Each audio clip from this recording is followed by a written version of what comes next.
De Westerschelde. Meanderende riviermonding, levensader voor Antwerpen en bron van leven in Zeeland. Het is deze rivier die de basis vormt van een slepend conflict tussen Vlaanderen en Nederland. Een discussie over het wel of niet ontpolderen van Zeeuwse klei in de Hertogin Hedwigepolder, om het leven en de economie in Antwerpen en Zeeland in stand te kunnen houden. Sinds 2005 staat de Hedwigepolder op de lijst om ontpolderd te worden. Maar nu, 7 jaar later, is de polder nog steeds de polder die hij is. En ondanks dat het kabinet Rutte 2 heeft besloten om het gebied te ontpolderen, is het maar de vraag of dat ook op korte termijn zal gebeuren. Want waar elders in Nederland zonder al te veel tegenstand landbouwgrond verdwijnt, lijkt dat in het geval van Zeeuws-Vlaamse gronden de afgelopen jaren onbespreekbaar.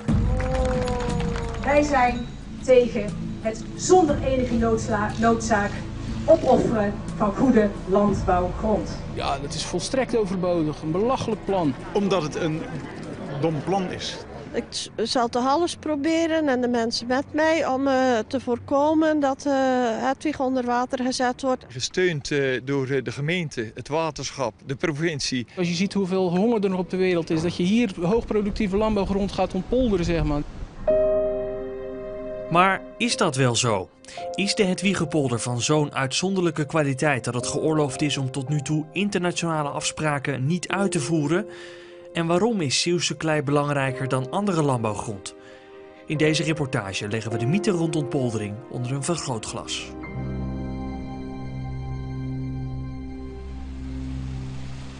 Het is december 2005. In Middelburg komen tevreden bestuurders uit Vlaanderen en Nederland bij elkaar, waaronder toenmalig minister Carla Peijs. Ze zijn eruit. Na 6 jaar onderhandelen, overleggen en belangen verdedigen is iedereen het er met elkaar over eens. Boeren, natuurorganisaties en anderen zien dat het voor de 3e keer uitdiepen van de Westerschelde kan en dat daarmee Antwerpen bereikbaar wordt voor diepe zeeschepen. Maar om in de toekomst nog steeds veilig te kunnen genieten van natuur in het hele Scheldegebied zijn ingrepen nodig. Het maken van nieuwe natuur, oftewel ontpolderen. En die noodzaak zien op dat moment ook vertegenwoordigers van de boeren. Vanuit bijvoorbeeld de landbouworganisatie, de ZLTO, is het gevoel ontstaan, oké, dit is blijkbaar onvermijdelijk. We zien het in de onderzoeken. Daardoor ontstond het beeld dat het echt onvermijdelijk zou zijn om land te ontpolderen. Want verschillende werkzaamheden aan de Westerschelde hebben in de 20e eeuw de rivier namelijk geen goed gedaan. Het rivierwater laat door de snelheid waarmee het door de vaargulp stroomt nauwelijks voedsel voor vogels en zeehonden achter en sleept slikken en schorren met zich mee de zee in. Daarnaast is de veiligheid in het geding. Naarmate de Westerschelde dieper wordt, gaat het getij harder erin en harder eruit. Wat dat dan een gevolg heeft voor de veiligheid, de hoogwaterstanden. Wat ook kunnen voor grotere stroomsnelheden zorgen voor de scheepvaart. Wat dat dan de risico op ongelukken of rampen zou kunnen vergroten. En de erosie zou in belangrijke mate gaan toenemen met alle gevolgen voor de stabiliteit van de dijken van dien.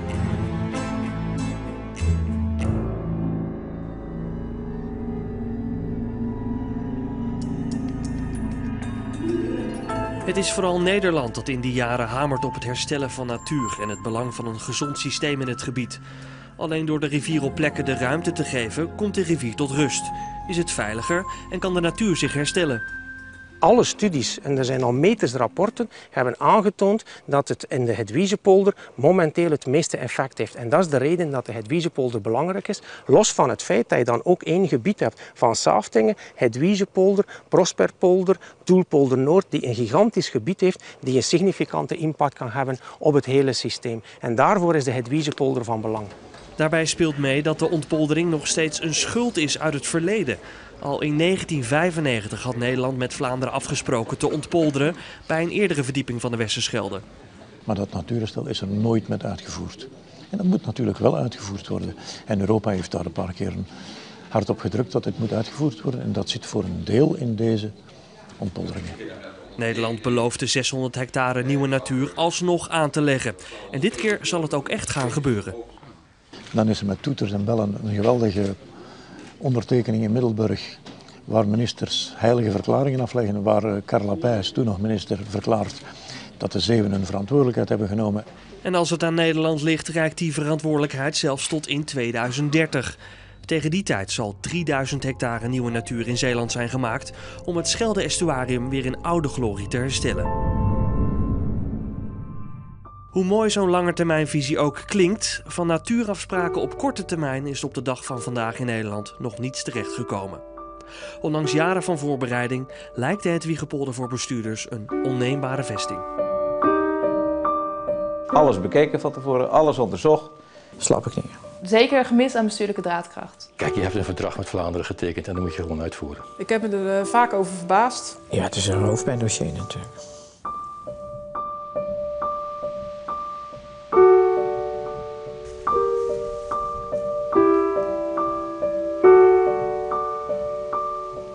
De Hedwiegepolder als breinbreker, en dat dus sinds 2005. Het jaar dat Vlaanderen en Nederland het eens leken te zijn over het ontpolderen van Zeeuwse landbouwgrond.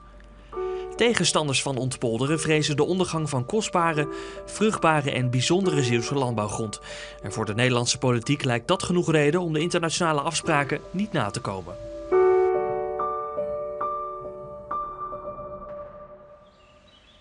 Hier draait het om. 295 hectare landbouwgrond in Oost-Zeeuws-Vlaanderen. De hertogin Hedwiegepolder, ingedijkt in 1907. We kunnen vaststellen dat hier gronden liggen toch van goede kwaliteit. Het is een jonge zeekleigrond. Begin 20e eeuw is het gebied ontgonnen. Ad van Heesbeen is voorzitter van de Nederlandse Vereniging van Rentmeesters en geeft landbouwadvies aan de overheid en boeren. De grond is een poldervaaggrond, zoals je wel aangeduid wordt. Dat is een zavelgrond. Een zavel is dus grond die veel zuurstof kan bevatten, veel humus bevat en goed bewerkbaar is. Dus kwalitatief is die grond goed en geschikt voor akkerbouwdoeleinden en zeker ook geschikt als weiland. Wat betaal je hier voor een hectare in deze polder? Nou ja, dat is wat moeilijk aan te geven, maar ik denk dat je dus in de verpachte situatie wellicht ergens op de 30.000, 35.000 euro per hectare zou kunnen uitkomen. En dat is fors lager dus dan de vrije waarde, want die zal voor deze kavels aanzienlijk hoger liggen. Hoe zit dat? In de Hedwiegepolder boeren 20 agrariërs. Ze pachten de grond van de eigenaar. En net als huurders hebben pachters rechten. Je kunt ze niet zomaar van het land sturen. En die rechten zorgen ervoor dat als het land waarop ze boeren wordt verkocht, de eigenaar een stuk minder krijgt per hectare dan de huidige grondprijs. De akkers in de Hedwiegepolder zijn dus de helft minder waard dan vergelijkbare polders in Nederland, waar boeren ook grondeigenaar zijn.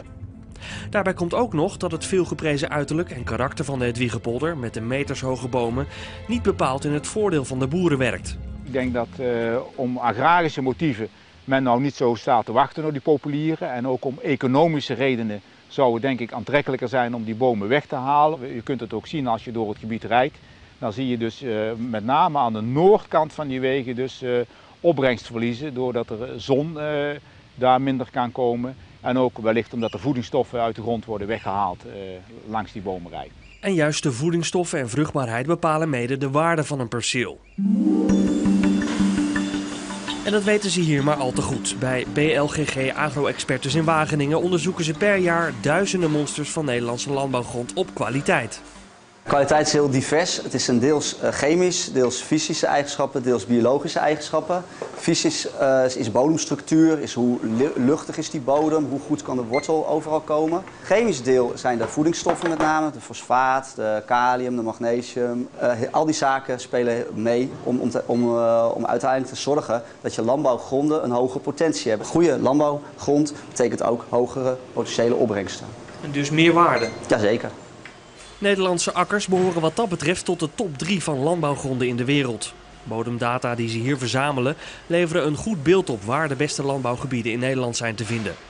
Landbouwgronden met topopbrengsten zijn te vinden in de Flevopolder. Op een goede tweede plaats staan gebieden in Zuidwest-Nederland. Daaronder vallen de Zuid-Hollandse eilanden, West-Brabant en Zeeland. Het is niet makkelijk om echt één algeheel beeld te geven van Zeeland. Maar je kunt wel gewoon zien dat daar heel goede gronden bij zitten. Zeeuwse klei, ook die in de Hedwiegepolder, mag vruchtbaar genoemd worden.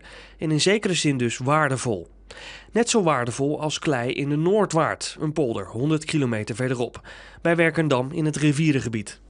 Is dat goede landbouwgrond, de Noordwaard? Jazeker, ja, absoluut. Je kunt zien dat daar wel heel veel verschillen ook zitten. Bijna nog meer dan in Zeeland. Er zijn er gebieden daar, wat meer rivierklei, die duidelijk wat zwaar zijn en wat minder goed zijn voor akkerbouw. Maar over het algeheel zou ik zeggen dat die polder ook een hele goede grond is. Vergelijkbaar met Zeeland? Jazeker, zeker goede gronden. Toch zijn daar de afgelopen 10 jaar boeren gedwongen om weg te gaan, omdat het gebied systematisch wordt ontpolderd. Daar wel, terwijl de Hedwiegepolder ondanks afspraken onaantastbaar leek te zijn.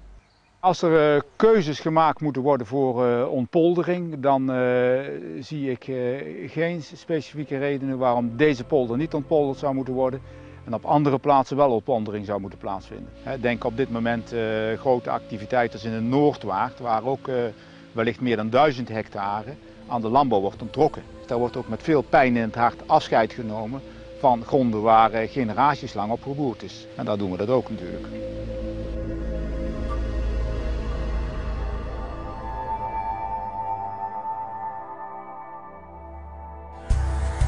De Noordwaard bij Werkendam. 2000 hectare landbouwgrond. Het gebied is daarmee 7 keer groter dan de Hedwiegepolder. Sinds begin deze eeuw wordt de polder in fases ontpolderd. Als onderdeel van een groot project langs Nederlandse rivieren genaamd Ruimte voor de Rivier. Waarbij op tientallen plekken in het land polders worden prijsgegeven. Waarom daar wel? Omdat het over veiligheid ging. Er is gewoon geen alternatief voor. Carla Pijs, nu commissaris van de Koningin in Zeeland, eerder als minister van Verkeer en Waterstaat betrokken bij het project Ruimte voor de Rivier. Een project ontstaan in de jaren 90 na overstromingen langs de Maas en de Rijn. Door landbouwpolders als de Noordwaard te ontpolderen kunnen soortgelijke overstromingen voorkomen worden. Ruimte voor de rivier, dat is echt ruimte voor de rivier. Maar het gaat om kostbare landbouwgrond. Jawel, maar die is niet weg. Niet alles gaat onder water daar. Voor een heel groot deel kan dat later weer gebruikt worden. Ja, de helft weer wel. Als het water weer zakt, dan kunnen daar weer gewoon koeien grazen. Toch verdwijnt 1000 hectare landbouwgrond definitief. 25 boeren verdwijnen of zijn al vertrokken, zoals Pieter Ruiter. Hij had 20 hectare landbouwgrond voor voer voor zijn koeien. Hij moest vertrekken uit het deel van de Noordwaard bij de Biesbos dat als eerste werd ontpolderd. Het was goede landbouwgrond en dan ineens moet je weg en dan zeg je, hey, het wordt weer teruggegeven aan het water. En het was juist de Biesbos ingepolderd om zeg maar, het water op afstand te houden. Waar in Zeeland boeren de barricade opgaan tegen dreigende ontpoldering van de Hedwiegepolder, blijft het in de Noordwaard relatief rustig. Een boer is eigenlijk altijd druk, dus als een boer zijn eigen ook nog heel goed actie moet gaan voeren, daar zit verschrikkelijk veel tijd in. En op den duur werd er zelfs gezegd, we gaan onteigenen. Het was eigenlijk een constante druk die op je uitgeoefend werd om daar weg te komen. Het was beslist niet vrijwillig. En uiteindelijk heb ik ook besloten om het te verkopen. En samen met de Ruiter vertrekken dus tientallen andere boeren van hun land onder druk van onteigening. Onteigening waar in het geval van de Hedwiegepolder geen enkele sprake is. En dat is volgens Ad van Heesbeen vreemd. Onteigening is natuurlijk wel een ultimum remedium wat je als overheid nodig hebt om tot de zaak te komen. Zonder zo'n redmiddel is het natuurlijk heel moeilijk grond verwerven. Want zolang de eigenaar er geen behoefte aan heeft om zijn grond tegen de vrije verkeerswaarde te gaan overdragen, ja, zal die grond zoals die nu ligt blijven liggen. Ik had eigenlijk die grond zo makkelijk niet ooit verkocht, zou ik maar zeggen. Je werd gedwongen om te verkopen, anders had ik die grond dan nog gehad. Je zou als overheid denk ik toch wel een keuze moeten maken als we met z'n allen zeggen het moet ontpolderd worden, het moet natuur worden. Dan gaan we dat ook uitvoeren, dan gaan we dus tot ook de eindstreep. En als je zegt van ja, we gaan het wel vrijwillig doen, ja, dan krijg je zo'n halfbakken oplossing. En voor zo'n oplossing kiest zowel de Eerste als de Tweede Kamer. Waar onteigening in vergelijkbare gevallen de normaalste zaak blijkt te zijn, zijn ze in Den Haag alleen akkoord gegaan met ontpoldering in Zeeuws-Vlaanderen als het op basis van vrijwilligheid gaat. Het heeft de hoop geboden dat er misschien nog iets gedaan zou kunnen worden. Aster van Tilburg onderzocht de besluitvorming rond de Hedwiegepolder in opdracht van de Nederlandse School voor Openbaar Bestuur in Den Haag. Ze constateerde dat het besluit om geen onteigening toe te passen het Zeeuwse protest deed oplaaien. Dat is een soort van strohalm die vanuit Den Haag richting Zeeland werd gegeven. Als jullie niet willen, hoeven jullie niet weg van jullie land. Dat is het signaal wat daarmee werd afgegeven. We hebben natuurlijk de afgelopen paar jaar heel erg veel verkiezingen gehad. Voor Ad Koppian, die heeft een hele belangrijke rol gespeeld in het aanjagen van de discussie tijdens de verkiezingen. Balkenende die komt uit Zeeland, dus die heeft er hele sterke banden. Dus in ieder geval vanuit het CDA was het een hele sterke verkiezingsbelofte ook. Het is een politiek punt om mee te scoren als je zegt we gaan niet ontpolderen. Nou, binnen Zeeland wel. Als het alleen over veiligheid was gegaan, dan denk ik dat het proces totaal anders was gelopen. Maar dat is niet zo. Hè? Alles wat er moest gebeuren, dat ging in het kader van natuurlijkheid. Maar uiteindelijk is de discussie vooral gegaan over kostbare landbouwgrond. Ja, maar ja, dat is waar. En de politieke partijen proberen daar denk ik een mooi sier mee te maken. Had de politiek niet zich ook zorgen moeten maken om uw landbouwgrond? Ik denk het wel. Ik had graag, toen zeker had ik graag gehad dat er ook grote politieke partijen geweest waren die zeggen, hé, wat gebeurt er nu eigenlijk? En dat ze zeggen, hé, goede landbouwgrond mag je niet prijsgeven. Noordwaard gaat wel over de veiligheid van bijvoorbeeld Dordrecht. 100.000 mensen. Dat is maar niet niks. Deze ontpoldering gaat toch om de levensader voor de haven van Antwerpen?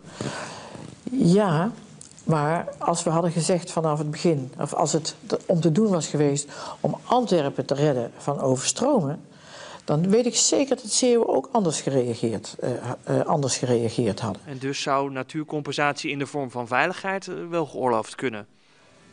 Ja, maar dan moet je weer een heel nieuw verdrag gaan sluiten. Ik geloof niet dat dat nog gauw gebeurt. Het kunnen functioneren van de haven van Antwerpen is ook het kunnen functioneren van de haven van Vlissingen, is ook het kunnen functioneren van de haven van Rotterdam. Dus Nederlandse politici die zeggen, wij hoeven niks met Antwerpen, wij kunnen die Westerschelde gewoon laten dichtslimmen?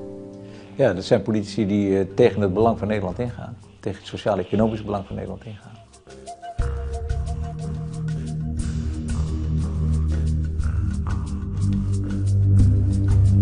De haven van Antwerpen. Zonder deze haven geen discussie over wel of geen uitdieping van de Westerschelde.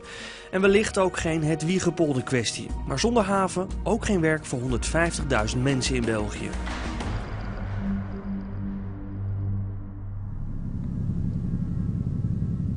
De haven van Antwerpen is heel belangrijk, zowel voor Antwerpen, Vlaanderen, voor België, maar ook voor Nederland. Chris Peters, haveneconoom en hoogleraar aan de Universiteit van Antwerpen. Het uitzicht in werkgelegenheidscreatie, direct in de haven zelf, maar ook in de toeleveringsindustrie.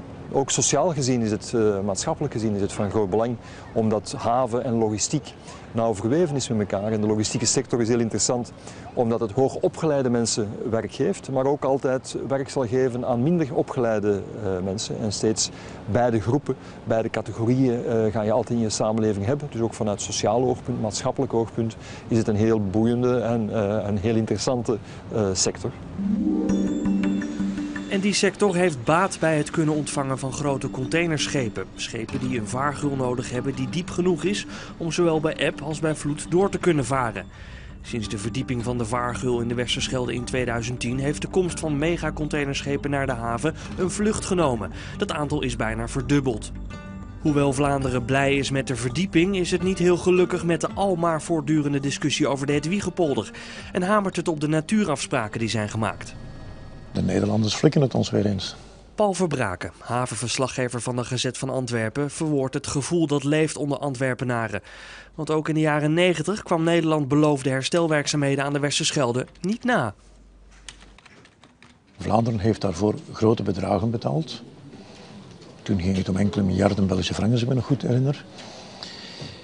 Die zijn betaald en Nederland heeft dat lekker in de pocket gestoken en heeft er andere dingen met gedaan. Maar dat natuurherstel is er nooit met uitgevoerd. Niet alleen dat, maar ook de fragiele verstandhouding tussen natuurorganisaties en de haven zorgt ervoor dat Vlaanderen graag ziet dat de afspraken worden nagekomen. Eind jaren 90 heeft de Antwerpse haven en de Vlaamse milieuorganisaties die hebben een enorm conflict gehad over de haven. Toen zijn Vlaamse milieuorganisaties tot op Europees niveau gaan procederen tegen bepaalde uitbreidingen en verdiepingen. En dan de belangrijkste reden waarom Vlaanderen daaraan houdt, dat is een spook dat aan het opdoemen is. Dat is de natuurbewegingen in Nederland en in Vlaanderen hebben al woordelijk in mijn krant onder andere gezegd dat de hernieuwing van het onderhoudscontract voor de Schelde, dat men daar wel eens een stokje zou willen voorsteken. Dat men dan wel eens een mer gaat vragen en dat men daar diepgaand gaat oppositie tegen voeren.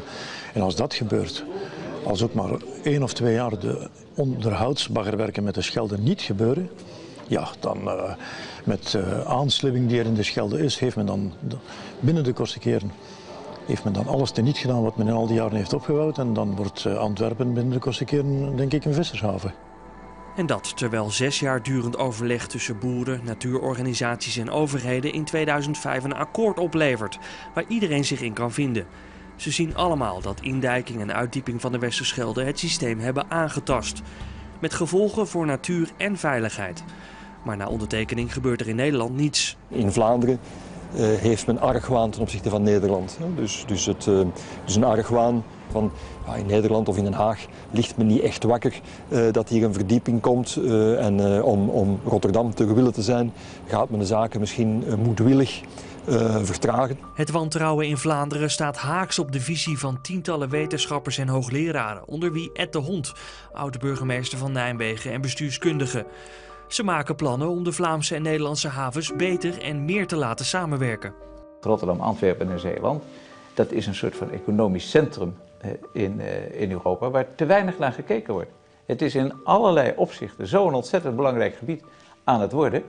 En als je dus Rotterdam en Antwerpen niet nauwer samenbindt, en dan zal dat elders in Europa wel gebeuren. Hamburg is er ook nog. En als je kijkt naar de Franse havens, zijn er ook nog. Stel dat een groot bedrijf wil zeggen, ik wil me eigenlijk wel vestigen in Zeeuws-Vlaanderen. Maar ja, ik moet wel verzekerd zijn van alle toevoer die ik nodig heb en afvoer die ik nodig heb. En het gaat betekenen dat ik op een gegeven moment mijn aanvoer niet meer kan krijgen, omdat er geen besluitvorming kan plaatsvinden over bijvoorbeeld zo'n compensatie. Jezus, moet ik daar dan wel mijn nieuwe bedrijven gaan vestigen? Zeeland wordt daardoor niet aantrekkelijker voor bedrijven? Nee, absoluut niet. We zijn allemaal voor infrastructuur, we zijn allemaal voor een TGV. We zijn allemaal voor vooruitgang. Maar als die vooruitgang ten koste gaat van jouw eigen tuin, of ten koste gaat als je er zelf als persoon last van hebt, dan is het logisch dat je daar emoties rond hebt. Maar het duurt al zo lang voor we een beslissing kunnen nemen in complexe landen zoals België en Nederland. Als we dan ook nog eens gaan terugkomen op beslissingen die genomen zijn, dan wordt het natuurlijk wel heel bijzonder.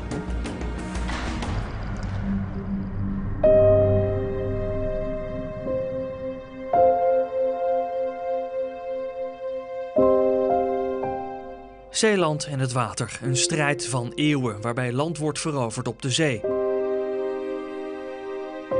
En soms slaat het water terug, zoals in 1953.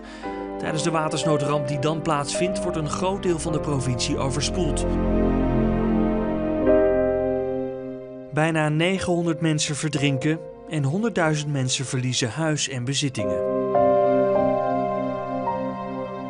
1953 ging natuurlijk ook over veiligheid. Zeeland was niet veilig. En iedereen snapt in Zeeland dat je een aantal dingen moet doen om Zeeland veilig te maken en te houden, zonder een polder.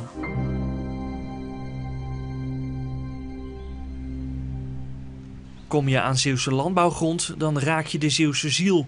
Tijdens de discussie over wel of niet ontpolderen komt dat argument regelmatig terug.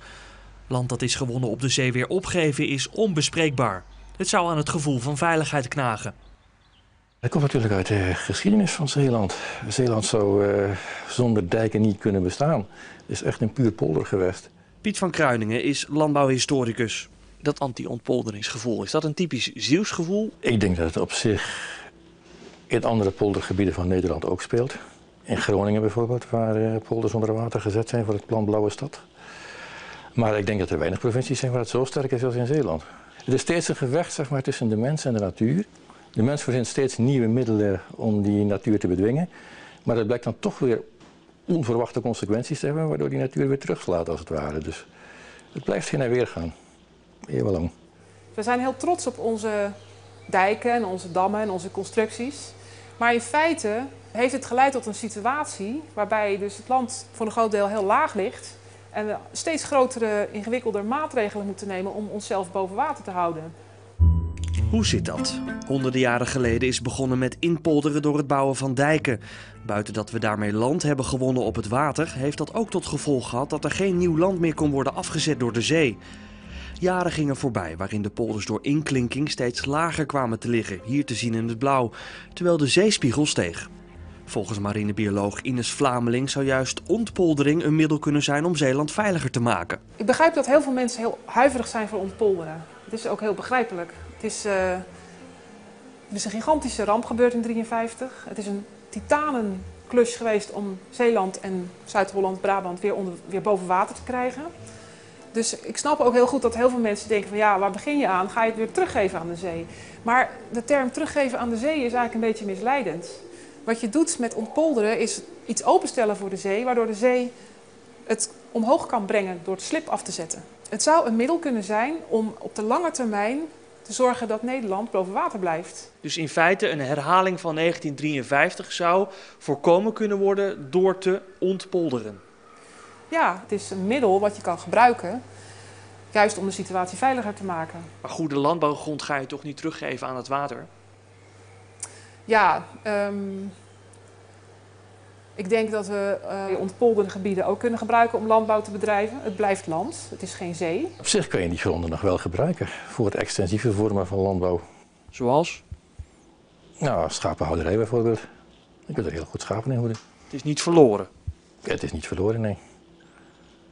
En het kan in de loop van de tijd zelfs betere grond worden, want het gaat weer opslibben. Maar er komt een hele dikke laag vette, vruchtbare klei op. Dus je zou je kunnen voorstellen dat na 100 jaar besloten wordt om het weer opnieuw in te dijken. En dan heb je weer prachtige landbouwgrond. En verder denk ik dat het een prijs is die we moeten betalen om Nederland uiteindelijk op de lange termijn boven water te houden. Dijken ophogen, daar zit een grens aan. Op een gegeven moment kan je een dijk niet meer ophogen. Dan gaat die verschuiven.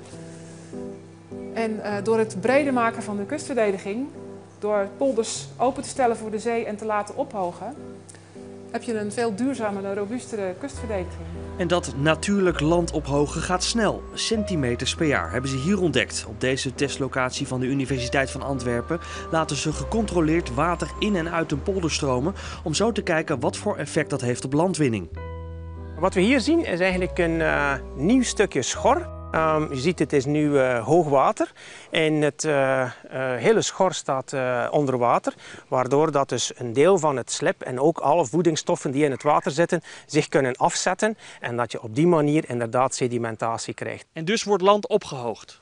Het land wordt opgehoogd en een schor zie je stap voor stap stijgen, afhankelijk van de hoogteligging van het schor, sneller of trager, maar het schor gaat altijd een beetje stijgen tot ongeveer de hoogwaterlijn. Ontpolderen heeft dus een hele serie gunstige neveneffecten. Als er een lang schor voor de dijk ligt, dan zal de golfaanval, die tijdens storm belangrijk is en voor erosie en onstabiliteit kan zorgen, dan zal dus die golfaanslag veel minder zijn, omdat die vegetatie in een schor, die remt die golven. Dus daardoor heb je al een belangrijke winst aan veiligheid en ook op die manier ga je dus eigenlijk de veiligheid van je dijk in belangrijke mate vergroten. Wat landophoging door ontpoldering voor effect heeft, is nog het beste te zien in Zeeland zelf. Het land van Saaftingen is een van de hoogst gelegen gebieden in de provincie. Maar van dijken is geen sprake en vee graast op drooggevallen stukken land. Het is zeker geen verloren land, nee. En ik denk dat we creatief moeten zijn en de mogelijkheden moeten proberen in te zien van deze vorm van landwinning.